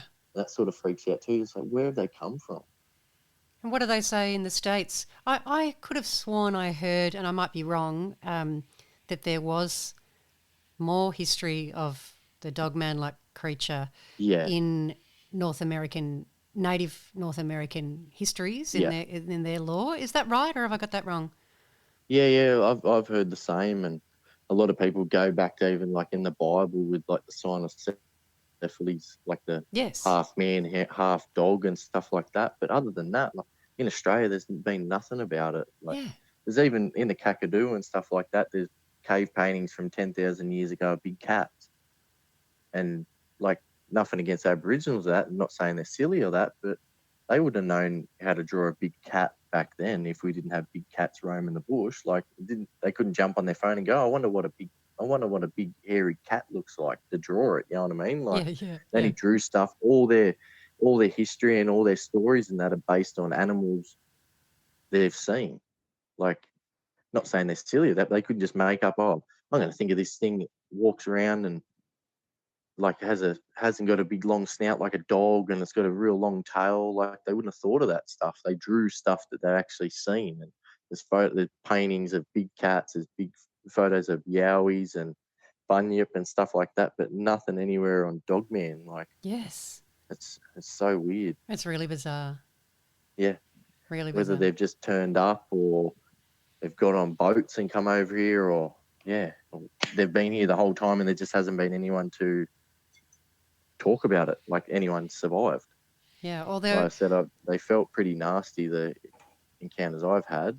Like, it was a whole different feeling to yowies and stuff. Like, so if anything, if you were to go missing and that, I reckon if I knew someone that went out into the bush in the area that I've had these encounters and they went missing, I'd think that straight away before a yowie, like a dog man taking them. You know what I mean? Like, that's a really from interesting point, that you didn't feel that sense of danger and fear from the Yowie experiences, but you did from the Dogman experiences. yeah. Yeah, I wonder So what's which going is on weird. there. Like I said, like if it's following me and stuff like that, why would I feel it then? Whether it was something was going on in the area and it was them trying to spook me off or whatever it was. You know what I mean? Like, I reckon you go back through all the people that have gone missing and that over the years in America and that, I'd put them down to these things instead of Bigfoot. By my feeling of the encounters, you know what I mean? Like, there's a lot of people say like they've had encounters, like even like Dean's talked about his encounters with yowies when he's been knocked over and stuff like that, but nothing to the point that you think, oh yeah, it's 100% going around killing people. Although But he did have that experience in where definitely the one that shoved him, but there was also another time where he was on the phone and something when it was stalked chasing him him and and he was chased him. running, Yeah, that was yeah, scary. Like he thought he thought he was going to die. He thought they yeah. were his last moments. But you know what I mean? Like, there's nothing like you hear people getting ripped apart by him and stuff like that. But like, most of the encounters in Australia are sort of timid. Like, there has been the odd one, but when people just go missing, they he must have got it.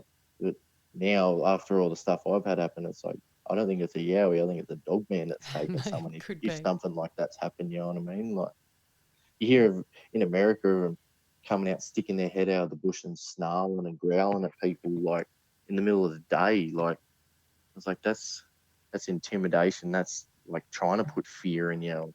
People seeing one, they're like, "What's that?" And they look at it, looking a bit closer, and you see it like smile and like its teeth coming out and stuff. Like, it's like, what the hell? Like, a yowie, it's sort of they're catching, you're seeing them as they're running off or they're doing something to scare you off. Whereas these things are going out of their way to show themselves and intimidate you. And yeah, it's just weird. Like, it's so much like so between the different types of encounters, it's just so crazy how different they are. Yeah.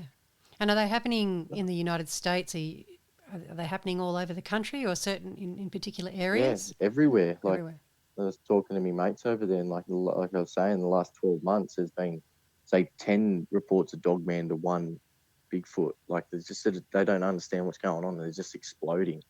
And they said, like, you think about it too, a lot of people will be making it up, looking for a story and stuff like that. But even if 90% of them or 80% are fake, it's still 2 to 1 Dogman encounters to Bigfoot. Like, Yeah. it's Yeah. just crazy. It's They're, just like they're, the they're last 2 or 3 years are just everywhere. All different countries, like different states in different countries, are just seeing them and never seen them before. Like, yeah, it's weird times at the moment. There's yes, something yeah, strange going on. yeah, You're not the only person to be noticing no, that there's an uptick in strange cryptid creatures yeah, all over the world. everything. Like, the Hmm. whole world's strange at the moment, Yes. let alone these creatures and stuff too. Like, it's Yep. just weird. And the hardest thing is a lot of people aren't noticing anything. How are these few people noticing everything and then everyone else is not noticing? The whole world's crazy, and it seems to be getting a bit better now, but we can just hope it gets better. But Yeah, I'm hoping we get some answers. Yeah, I've had, people suggest what's going on, but there's no yeah, definitive answers, and from nah, that's really frustrating. You yeah, know, and it's not just one thing; it's for everything at the moment. Like I've never people have said like there's never been a time in the world when there's been so much stuff going on at the one time and so many different explanations and no answers to anything. and from what I believe, I talk to people who are UFO Mm, researchers, and they're saying there's a lot of people seeing UFOs at the moment, and yeah. people Well, that's saying that, I've seen sightings of that of them too. Like it's just like once you see one thing, it's like you're opened up to everything. yeah, and people who have You know what I abduction mean? Like, stories say that yeah, they feel like there's something coming, like mm, there's something big going on. yeah. Before, like I was a bit worried with everything, but now it sort of feels like something's going on, but it's not bad. You know what I mean? Like it feels like everything's sort of going to start coming good again. You know what I mean? Like Yeah, I had the Yowie encounter, and then big cats, and this thing, and like the Dogman, and then UFOs, and just once you see one thing, it's like your eyes open up, and you see so much stuff yeah. going on around you. You know what I mean? Like hopefully now it's sort of cleared up and that, and I'll be able to go out and do a bit more investigation and stuff. And I bought a better camera and stuff instead of just using my phone. I've got one of the good cameras like Attila and Yowie Dan use. It's got night vision and stuff like that. Oh, cool. I got footage of when I had the big cat encounter. I got a footage of the little cat, like a cub running through the bush. You can sort of see it in the video, but it's up on the YouTube too. You can see with the night vision. But now I've got a booster for the night vision, so it's stronger, and recently got a drone and stuff. So hopefully now everything's going back to normal. I can get out to these areas that have had these encounters and check them out a bit more. Is it a thermal camera or infrared No, it's night just an vision? infrared one. Yep, So yep. I'm going to get a thermal next. It's just they're bloody expensive. Yeah, So yeah. and you got I've little, got the same you one got that the little. Dean's got. Oh yeah, Yeah, it's yeah. pretty And cool. you got little kids and everything, bills and everything. They're Oh, bloody yes. expensive. But that's my next one now. I've got my good computer. I built my own computer, so I can put my videos together and put it up online and do my podcasts and stuff. And got the camera and got the boost for the night vision. Without the boost, it would only go probably 2 or 3 meters. That's all you could see. But I actually bought a boost and light they use for the infrared, like the hunting scopes. Mm-hmm. So if I zoom it right in, I can get to about 500 meters Oh, wow. with the night vision. So, and then I can pump it out so it's like like the floodlight, and even the floodlight, it goes about 50 meters and lights up everything around. Which I don't know if it's going to help much because a lot of people say they pick up on the infrared light, Yeah, but they do say that. it might be enough that I might be able to catch something off guard. You know what I mean? Like it's better to have it than not have it. So Yeah. yeah, so hopefully I can get out and do a bit more and Well, let me go out with know how you Yowie go. Dan and Attila and go out with them boys because they seem to attract everything. So Yeah, yes, they and do. They've got a knack of attracting things as well, both of them. and and they're awesome. Like they've taught me so Yes. much with the cameras and even just telling me about their encounters and what to do when this happens. And I really appreciate like what they've done for me. Like for them to come out with me to go back and look at the spot where I got the photos. Like I couldn't go by myself. I was so scared, and it was so good to go out with these guys that have been experiencing this stuff for 10, 20, 25 years. You know what I mean? Like it was so good to be out there, and I knew if anything went down, at least I was with them. They've dealt with everything. You've heard all their stories and all their encounters and stuff. Like Yeah. they've been through a lot of stuff, and I was like, how good's that? But after it, we went and had a look and realised it was bigger, and there was actually something there, not just pareidolia and that. It freaked me out a bit more after it, but it's so good to have them two boys to talk to. And like you go on the Yowie Hunters site and you look at all the different encounters, and I love the little interactive map that's on there. It's the best. Oh, It's probably the best idea. Like yeah. as soon as you have something happen, you go, hang on, I'll have a look on that. And I don't know how I did it. It's gone now, but at one stage I looked on it, and every time I used Google Maps after it, I'd be driving, say, into Sydney, and they'd flash up on the Google Maps on my phone. A Oh, Yowie sighting in this area. I don't know how I done it, but it's gone now. So I don't know if it was just a glitch but I'd go down to Goulburn, and as you're going down the freeway, if it was zoomed out enough, you'd see the spots that people had put on the map, and it was exactly the same as being on the website. I was like, wow, how cool is this? And that is it was so funny because cool. I'd go to, I don't know how I done it, and it's gone now. So it might have been an update and got rid of it, but I had to hide it at work because they'd be like, oh, look at this spot I'm going to go to on the weekend. They'd be like, what's that? I was like, oh, it's nothing. Don't worry about it. Like, you don't want to freak everyone out at work. You know what I mean? Like, because a lot of them think it's all bull crap and that. But Yeah. after That a while, you go, no, stuff it. This is what this is. That someone's seen a Yowie there or something. And they'll have a bit of a laugh, and then I show them me photos of the Dogman, and they go, holy crap, what's that? Like, exactly.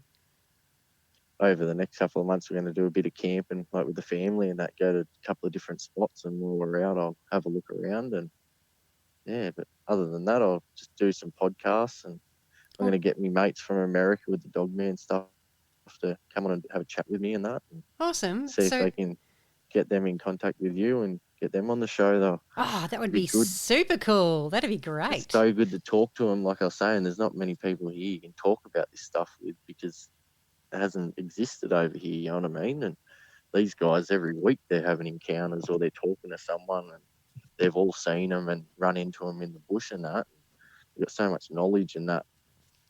They're like talking to Dean about Yowies, but talking to these guys about Dogman. It's the same sort of idea. You know what I mean? Like, Yep.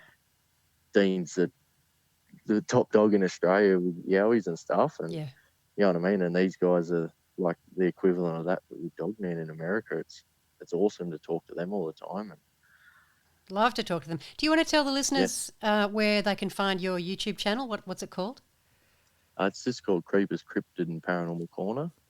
You go in there, and I've done a couple of little episodes, and it's basically just my encounters I've had, a couple of videos I've put together of areas I've been to or wanted to check out and stuff like that. And it's a bit small at the moment. I'll start doing a bit more, and once I start getting a few guests on there and stuff like that, and getting out a bit more. Like the last 2 years, we haven't been able to go anywhere with all the lockdowns and stuff, and so it was good that I had time to start doing it, but then bad at the same time because we couldn't go out and do as much and stuff. But so hopefully the next couple of months I can do a bit more and then get a bit more content out there and that. But the more and more it's going on, more and more people are coming out about them and that. And it's just even with Yowies and all that and all the stuff Dean and the boys are doing up Queensland and even Attila and Yowie Dan, and that's going to be really interesting the next couple of years. Yeah. To see if anything else comes out, like anyone starts saying not new, but creatures we haven't seen before, just because everyone's getting out and they've got all this new tech. And Yeah, that's like right.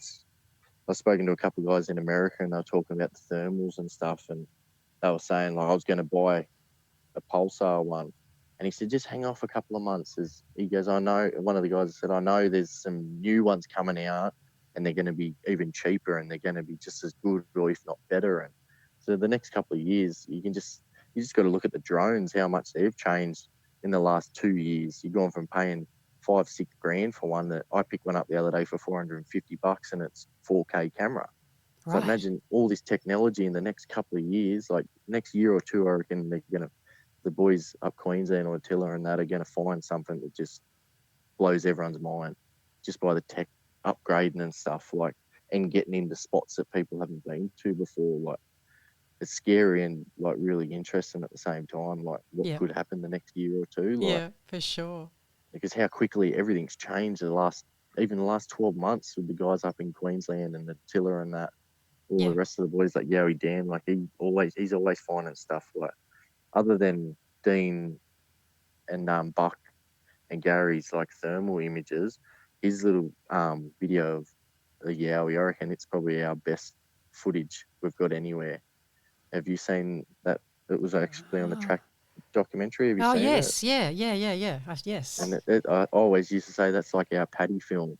You see that creature climb up over the ridge. That's right. And then when they go back in track and show you where it was, and you're like, wow, that's like a 12-foot step. It's just climbed up over it. It's like, other than that, like Dean and that Gary and Buck's thermal footage, it's probably the best I've ever seen. But other than that, Yowie Dan's is easily second, you know what I mean? Like, Yep. So I reckon everything's getting closer with lockdowns. There's no people around, so all these creatures are coming closer to populations going, hey, where are the people gone?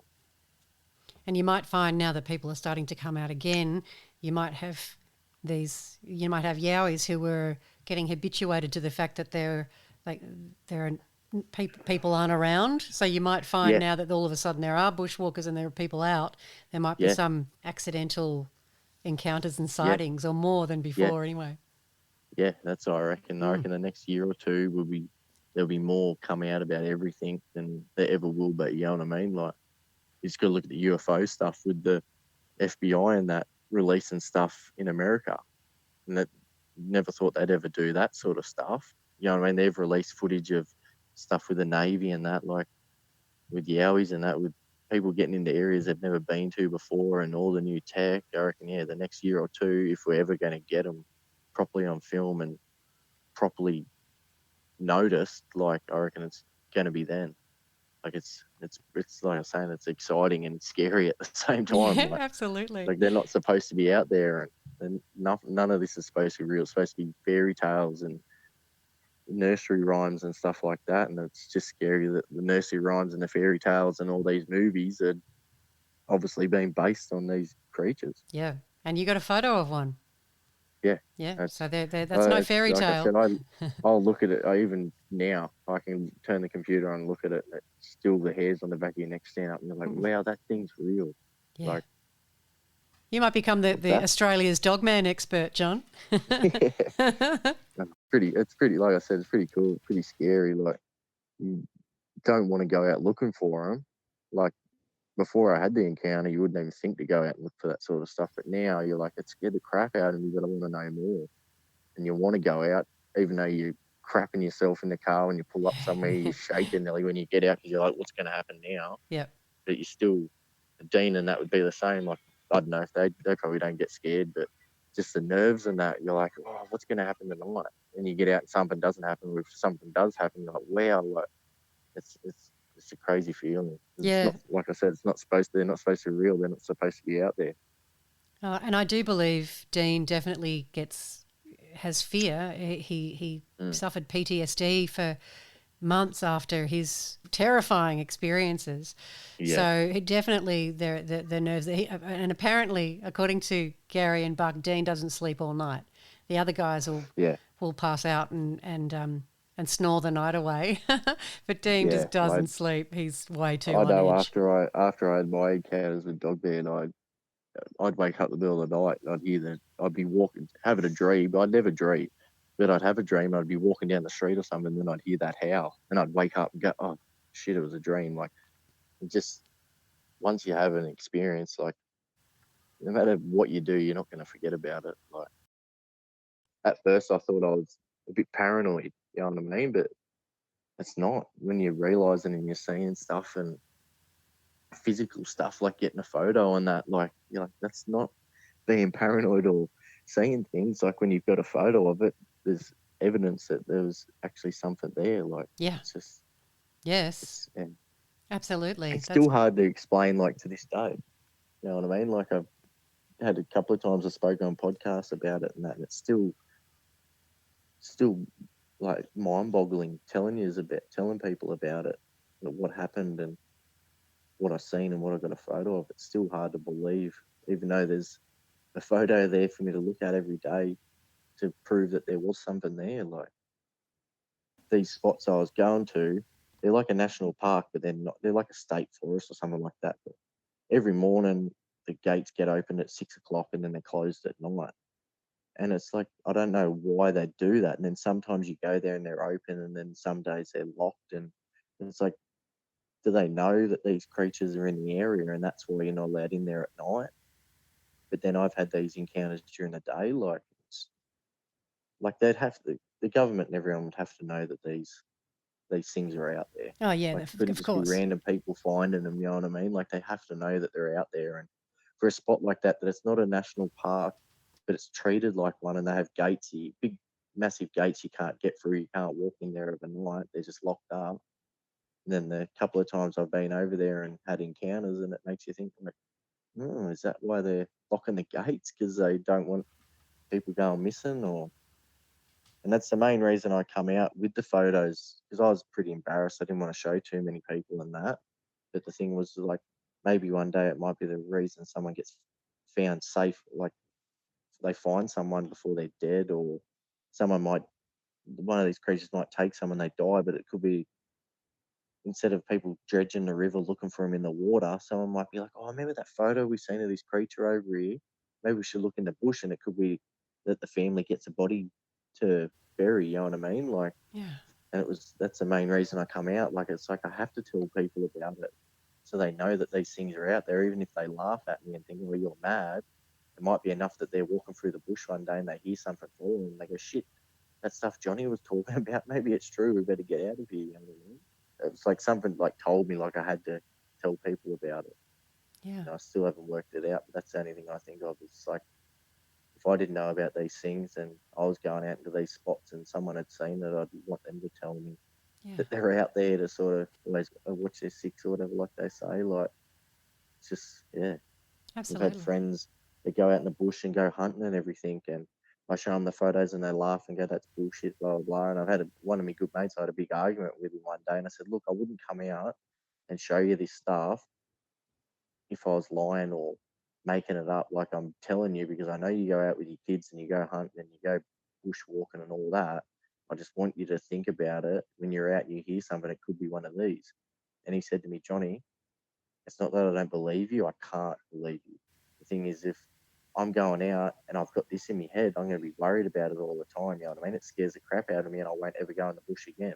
So that's why I'm acting like that towards you. It's not that I think you're full of shit or you're making stuff up. It's I can't believe that they're real, because it will ruin all my hobbies that I have of going into the bush. You know what I mean? Like, the thing is, people are like that, or you tell them and they think, hang on a minute, you know what? I was talking to a guy at work one day and I showed him the photos. We seen a light in the sky. It was like a UFO going over the job site real early one morning. And we're like, what the hell's that? As soon as that happened, I went, you know what? This is what I seen one day. I got photos. I showed him. As soon as I showed him, 2 minutes later, he goes, you know what, Johnny? He said, that reminds me of the time I was coming back from down the coast and we'll come around a bend and a big cat run across the road in front of me. And he's like a big site foreman and that, like, you wouldn't expect him to be like that. But if I hadn't said that stuff to him, or we hadn't seen that thing in the sky and then I'd showed him them photos, he wouldn't have ever told me that story. And I was like, wow. He goes, yeah. He said it galloped across the road. It was like a horse, like a pony or something. Like, he said it wasn't a domestic cat. He said it was a big black cat. And the stuff that people see these days and don't think anything of it. Like, it's like they're all walking around, like so many people are walking around in autopilot. Yeah. Well, they Just don't tell crazy. people. So there's actually so many people who have stories of ghosts or UFOs or Yowies or all sorts of strange, mysterious phenomena, but they don't Yeah. tell people because, you know, you're risking ridicule from your family and friends and Yeah. acquaintances, and because, you know, mainstream society says that these things don't exist. So a lot Yeah. of people don't want to buck that, and they don't want to be seen as crazy. But if you dig Exactly. if you dig a little bit, you find out that so many people have Yeah. stories like this. The best thing, I love it. It's my favourite thing to hear. It makes me laugh so much. Like, I've had family members say it to me. I've showed family members my photos and they say, Johnny, I don't believe in that stuff. You're full of shit. But guess what? I seen a ghost one night. Or, I don't Yes. believe in that, but I seen a UFO one night. And Yeah, I yeah, laugh. I'm like, are you serious? Like, how yeah. could you say you've seen a UFO or a ghost, but then you can't believe that I got a photo of a upright, like a dog man? Like, how can you say this is real, but that's not? Like, if you've seen that, you should know that if a UFO can be real, an alien can be real, anything can be real. Like, it Dean cracks me up. Dean was talking to someone who insisted that Yowies couldn't exist, but he'd actually seen Yeah. one. He'd seen one, Yeah. but still, couldn't, but still couldn't believe that they existed, and he would only Yeah. believe that they existed if he could do blood tests and Yeah. you know, stick it in a lab and do Yeah. experiments and, you know, look at the dead body, Yeah. and that was the only way he was going to believe it, even though he'd seen one himself. Yeah. Yeah. The people just crack you up. I think they said they find like 10 new species in the Amazon every year, like Yes. every week. Yeah. It's like so many things are being found, but these things can't be real. It's a little bit arrogant to assume as a human being that we know everything already. We've explored everything, we've discovered Yeah, everything, and yeah, now we know everything. That's just it's just a bit silly, really, because yeah, I don't think we've even scratched the surface from the yeah. sounds of it. Exactly. You just got to look at Australia. Like they said, 85% of the population live in 10% of the area, and there's still 40% that people haven't been to before. It's like, how can you say in Tasmanian tigers and that, how can you say that they're extinct unless you got everyone in Australia to link arms and walk from the east coast to the west coast and go through the bush and see every spot? How can you say that they're extinct? And people would just, they hear stuff and see stuff on TV and that's it. That's nothing else is real. Nothing else is, yeah, it's, they frustrate. And I've spoken to like Cade and that. I said that. I said it frustrates me that much. And you got proof in that and you want to show someone just to help them out. It's not you want them to give you a pat on the back and say, how good are you? Look what you've done. It's, hey guys, I want you to see this because I know they're real and I've seen them, we've encountered them. I want you to know that they're out there just to keep safe, and they laugh at you. Yeah. It's like, what's wrong with you? Yes. But it all goes back to what Dad said. He said these things, these encounters you had, if that didn't happen, you wouldn't be thinking the way you are and you wouldn't be doing the stuff that you're doing. So it's all for a reason. Like, Absolutely. and it's good the way everyone is with this sort of stuff. Everyone gets on. You know what I mean? Like, Yeah.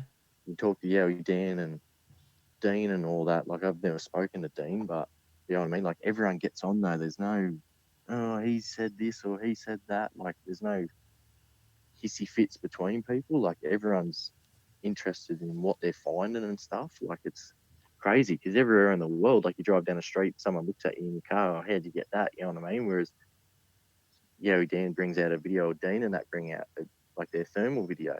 And it's not like, oh, how'd they do that? They must be doing this or whatever. It's, wow, look at this shit. And they start showing everyone too. Like, there's no jealousy or anything Yeah, it's really involved. cool. It's like the more you find out, the more people go, wow, how good's this? Tell me some more. Like, it's just really weird. Like I was saying, it's weird that you wear class as weirdos for being into stuff like that. But then there's more and more normal people coming to talk to the weirdos, so then they know what's going on.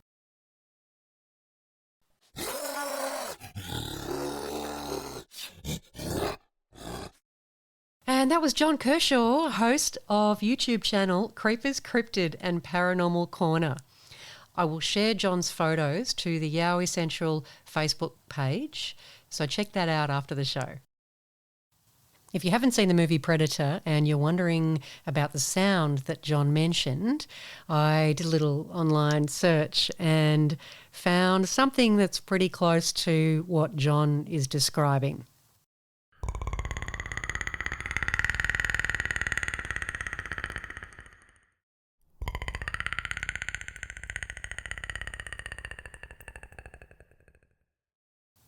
I don't know about you, but if I could hear that noise and I couldn't work out where it was coming from and I was in the middle of the bush by myself, I I might need new underpants.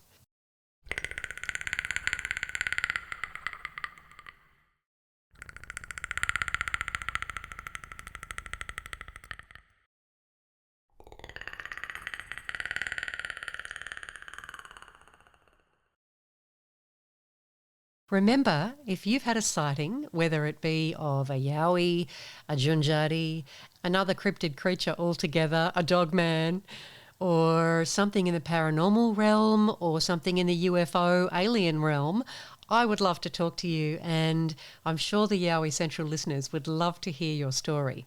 So get in touch with me via yowiecentral@gmail.com or via my new email address, which is sarah@yowiecentral.com, or you can send me a message via the Yowie Central Facebook group.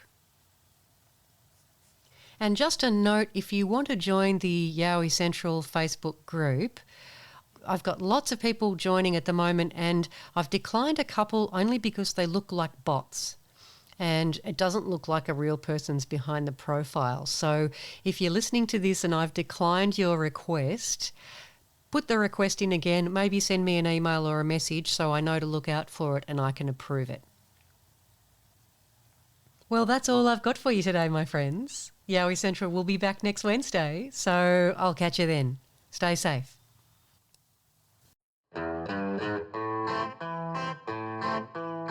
in the cold, out in the dark, something's lurking at the edge of the park. People be warned, people beware, there's a storm on the rise and it's covered in hair.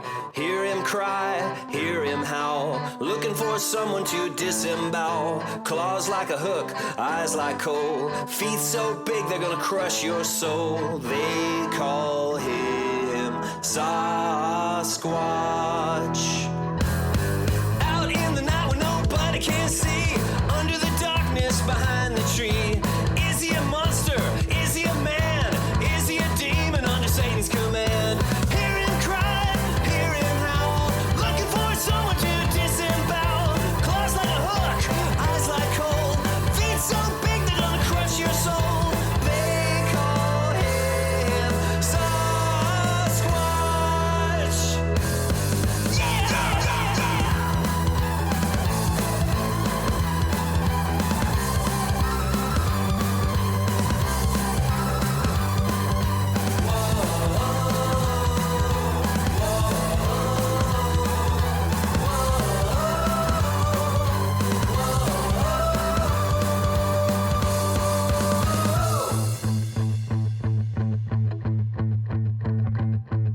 You might be rich, you pretty young thing, better hide the glint of your diamond ring. Your fancy jacket won't be worth a dime when you're sucking the blood right out of your spine. Hear him cry, hear him howl, looking for someone to